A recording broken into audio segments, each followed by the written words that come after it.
دیکھیے بالکل مکمل حدیث کر دی حضرت نے. تو بہرحال آپ نے جو بھی دیا اللہ کی راہ میں یقیناً یہ بروز قیامت آپ کے کام آئیں گا. اور ایک حدیث پاک میں ہے کہ ایک گناہ گار بندے کو لایا جائے گا اور اللہ فرمائے گا اسے جنت میں داخل کر. وہ شخص بڑا حیران ہوگا کہ میں نے تو بڑے گناہ کیے لیکن کس سبب سے مجھے جنت میں داخل کیا جا رہا ہے. کہیں گا مولا میری کیا نیکیاں ہے؟ تو فرشتوں سے کہا جائے گا اس کی نیکیاں دکھاؤ. تو جب اس کی نیکیاں دکھائی جائیں گی تو وہ اور حیران ہو جائے گا کہ احد پہاڑ کے برابر اس کی نیکیاں ہوں گی. تو کہیں گا اتنے تو نیک عمل میں نے کیے نہیں ہے رب قدیر، یہ کون سے عمل ہے؟ اللہ فرمائے گا یہ وہ صدقہ اور خیرات ہے، یہ وہ عطیات ہے جو تو نے میری رضا کے لیے دین کی راہ میں خرچ کیا. میں نے فرشتوں کے حوالے کیا اور فرشتوں نے اس کی ایسی پرورش کی جیسے کوئی باپ اپنے بچوں کی پرورش کرتا.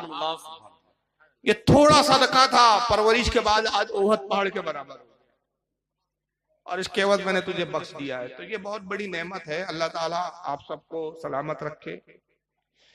بہرحال جہاں پر کچھ اچھائیاں ہیں وہاں کچھ خامیاں بھی ہیں، اور انسان خامیوں کا بھی پتلا ہے.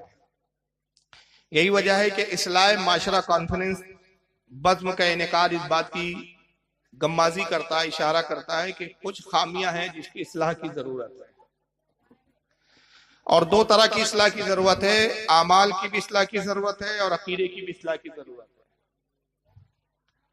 اور ہم اہل سنت و جماعت کے نزدیک سب سے اہم چیز جو ہے جس کی اصلاح سب سے زیادہ ضروری ہے وہ ہے عقیدہ. بے شک. اور پھر عقائد کے بعد جو چیز آتی ہے وہ ہے اعمال. اور اعمال بھی اگر درست نہ ہو تو اس پر بھی عذاب ہے، لیکن فرق اتنا ہے کہ بدعمالی کی بنیاد پر جہنم کا کچھ عرصہ عذاب جھیلے گا، بہرحال پھر شفاعت ہو جائیں گی اگر اس کا عقیدہ درست ہو. لیکن خدا نہ خواستہ اگر عقیدہ خراب ہے تو پھر ہمیشگی کے لیے جہنم، اور پھر سخت عذاب ہے. حضور کی شفاعت بھی نہیں ہے، اس لیے کہ اللہ کے نبی نے جہاں جہاں فرمایا شفاعت کے تعلق سے تو واضح فرمایا شفاعتی امتی لأہل الکبائر، میری شفاعت میری امت کے بڑے گناہگاروں کے لیے. حضور نے کہا میری شفاعت گناہگاروں کے لیے، کبھی نہیں فرمایا کہ میری شفاعت غداروں کے لیے. تو شفاعت گناہگاروں کے لیے، لیکن وہاں کا جو عذاب ہے وہ بھی کوئی معمولی عذاب نہیں ہے. یہ نہیں ہے کہ ہم یہ سوچیں کہ بھائی حضور کی شفاعت تو مل ہی جائیں گی تو چلو گناہ کر لے، کیا فرق پڑتا ہے. جہاں شفاعت کی باتیں ہوتی ہے، جہاں شفاعت کی حدیث ہے، اعلیٰ حضرت فاضل بریلوی فرماتے ہیں کہ شفاعت پر ایمان رکھنا ضروریات دین میں سے. شفاعت کا منکر گمراہ اور کافر ہے. اس متعلق اعلیٰ حضرت نے ایک مستقل کتاب لکھی جس میں 40 حدیث رسول اللہ کی شفاعت کے تعلق سے بالکل صحیح حدیثوں کو جمع فرمایا. تو شفاعت یقینی ہے، اس پر ایمان ہے، لیکن شفاعت کب ہوں گی اس کا بھی ایک پہلو دوسرا ہے جو اکثر بیان نہیں ہوتا. اب میں نہیں سمجھ پایا کہ اس کو بیان کیوں نہیں کیا جاتا، یا عدم معلومات کی بنیاد پر یا کوئی اور وجہ اللہ جانے. لیکن جہاں تک میں نے پڑھا ہے شاہ عبدالحق مودودی سے دہلوی کی آپ اشرف العلماء شرح مشکات اٹھا کر دیکھ لیں، آپ مرقات ملا علی قاری کی اٹھا کے دیکھ لیں.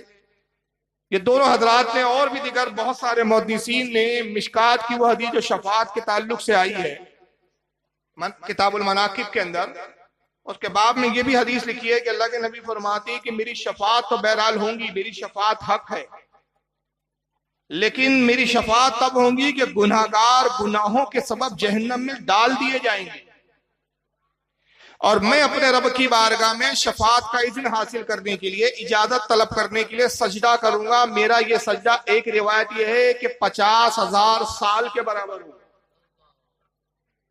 اور ایک دوسری روایت شاہ عبدالحق فرماتے ہیں کہ پوری دنیا کی مدت کے برابر. جب سے دنیا بنی اور جب ختم ہوگی، یہ جو پورا پیریڈ ہے، یہ جو پوری مدت ہے، اتنی مدت کا عرصہ ہوگا. اتنے عرصے تک اللہ کے رسول سجدہ ریز ہوں گے اور رب کی بارگاہ میں بار بار عرض کریں گے پروردگار میری امت کو میرے حوالے کر، مجھے شفاعت کا اذن دے. اتنے عرصے کے بعد رب تبارک و تعالیٰ اپنے محبوب کو ندا فرمائیں گا اور ارشاد فرمائیں گا اے حبیب سر اٹھا، مانگ کے دیا جائے گا، طلب کر کے قبول کیا جائے گا، شفاعت کر کے تیری شفاعت کو مقبول کیا جائے گا. یعنی یہاں ایک بات ہمیں یاد رکھنا ہے کہ کم از کم 50,000 سال اپنے گناہوں کی بنیاد پر جہنم کا عذاب جھیلنا ہے. اعلیٰ حضرت فاضل بریلوی اسی حدیث کی تشریح یوں فرماتے ہیں کہ شفاعت اصل میں ہے کیا؟ شفاعت کا مطلب کیا ہے؟ پھر جب آپ کو جہنم میں جانا ہے تو شفاعت کا فائدہ کیا ہوا؟ شفاعت اصل میں سفارش کو کہتے ہیں. اور اعلیٰ حضرت کی مثال یوں بیان فرماتی ہے کہ جیسے دنیا کا ایک مجرم ایک گناہ کرتا ہے، ایک جرم کرتا ہے، اور جرم کی بنیاد پر دنیاوی عدالت اس کو سزا سناتی ہے. کہا جاتا ہے کہ اس کو 20 سال قید با مشقت کی سزا سنائی جاتی ہے. جرم وہ تھا کہ قانونی کتاب میں لکھا ہے کہ اس کی سزا 20 سال ہے. 20 سال کی اس کو سزا سنائی جا رہی ہے.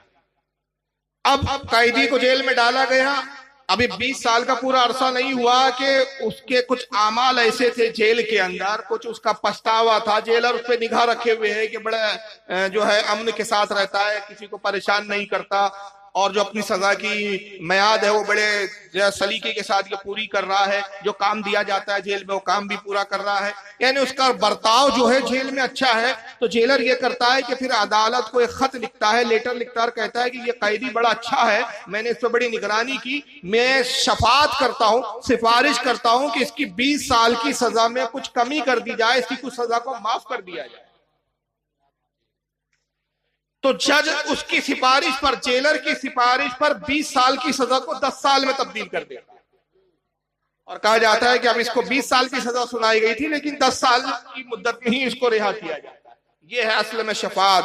آپ نے نماز چھوڑی، اس کا گناہ ہے 90 لاکھ سال جہنم میں جلنا ہے. آپ نے روزہ چھوڑا، اس کا گناہ ہے 90 لاکھ سال جہنم میں جلنا ہے. لیکن ابھی 90 لاکھ سال پورا ہوا نہیں، آپ کوچر سے جہنم میں گئے. رسول اللہ کی شفاعت ہوں گی اور اس سے پہلی سفارش سے نبی کی آپ وقت دیے جائے گی. لیکن سوال یہ پیدا ہوتا ہے کہ کیا ایک لمحہ بھی ہم جہنم کا عذاب برداشت کر سکتے ہیں؟ اور اگر کوئی سمجھے کہ ہم جہنم کا عذاب برداشت کر لیں گے تو میں کہوں گا کہ پھر زیادہ دور کی بات کیا ہے. آپ دنیا میں ایک پریکٹیکل کر لیجئے، ایک چراغ روشن کیجئے اور اس پر صرف 5 منٹ اس چراغ پر ہاتھ رکھ کر دیکھ لیجئے، تو آپ کو اپنی حیثیت پتا چل جائے گی کہ یہ دنیا کی آگ اور اس سے 70 گنا زیادہ شدید جہنم کی آگ. جب یہ دنیا کی آگ ہم برداشت نہیں کر پا رہے ہیں تو جہنم کی آگ کیسے برداشت کر پائیں؟ آج جو گناہوں کا سبب ہے ہمارے ہاں، اس کی 2 بنیادی وجہ ہے. وجوہات پر اگر گفتگو کریں تو رات چھوٹی پڑ جائے گی. لیکن آج اگر ہمارے مسلم معاشرے میں اور بالخصوص اہل سنت و جماعت میں اگر گناہوں کی کثرت پائی جاتی ہے تو میں نے جو جائزہ لیا تو میں نے یہ اس نتیجے پر پہنچا کہ 2 بنیادی وجوہات ہے جس کی بنیاد پر ہمارا معاشرہ گناہوں کی طرف تیزی سے بڑھ رہا ہے، اور خاص طور سے نوجوان. اور وہ کیا ہے؟ چھوٹی چھوٹی بہت ساری وجوہات ہیں، ہزاروں وجوہات ہیں. بے علمی ایک وجہ ہے، غفلت ایک وجہ ہے، بہت ساری وجوہات ہو سکتی ہے، غربت بھی وجہ ہو سکتی ہے گناہوں کی. لیکن 2 بنیادی وجہ جو میں سمجھتا ہوں وہ یہ کہ اللہ کا خوف ہمارے دل سے نکل گیا، اور دوسرا یہ کہ ہم نے اپنی موت کو فراموش کر دیا. ہمارا مزاج ایسا بن چکا ہے کہ کوئی ہم سمجھتے ہیں کہ ساری زندگی اس دنیا میں ہی جینا ہے. حالانکہ پچھلی امتوں کے مقابلے میں اس امت کی عمریں بہت کم ہیں. 60 سال 65 سال اوسطاً عمر ہوتی ہے، بہت زیادہ ہو گیا 70 سال 80 سال، اس سے اوپر کا اب آدمی بڑھ نہیں رہا. کچھ پرانے بزرگ جو پہلے کے لوگ تھے، پرانا گھی کھائے ہوئے، پرانا مال کھائے ہوئے، تو وہی آپ کو ایک کا دکا نظر آ جائیں گے. لیکن نئی نسل کا عالم یہ ہے کہ 60 65 70 بس ختم. اور میکزیمم اگر آپ دیکھ لیں موت کا ریشو تو ہارٹ اٹیک آیا اور چلتے بنے. لیکن ہم اتنے غفلت ہے، ہم اتنے غافل ہیں، اتنے غفلت میں مبتلا ہے کہ ہم نے اپنی موت کو بھلا دیا. اگر ہمارے دل میں خوف الہی ہوتا تو ہم گناہوں پر آمادہ نہیں ہوتے. آج ہمارے مسلم معاشرے میں ایسی کون سی برائی ہے جو ہمارے معاشرے میں نہیں ہے؟ کون سا ایسا گناہ ہے جو ہم نہیں کر رہے ہیں؟ اگر ہم ان گناہوں کے بعد، ان برائیوں کے بعد محفوظ ہے، بچے ہوئے، اللہ کا عذاب نہیں آتا تو وہ صرف رسول اللہ کی دعا ہے. صحیح مسلم کی حدیث ہے کہ آقا کہتی ہے کہ میں نے 3 دعائیں کی اپنے پروردگار سے، 2 دعا میری قبول کر لی میرے رب نے، اور 1 دعا کرنے سے مجھے روک دیا، منع کر دیا، اور کہا حبیب یہ تیسری دعا مت نہ مانگے.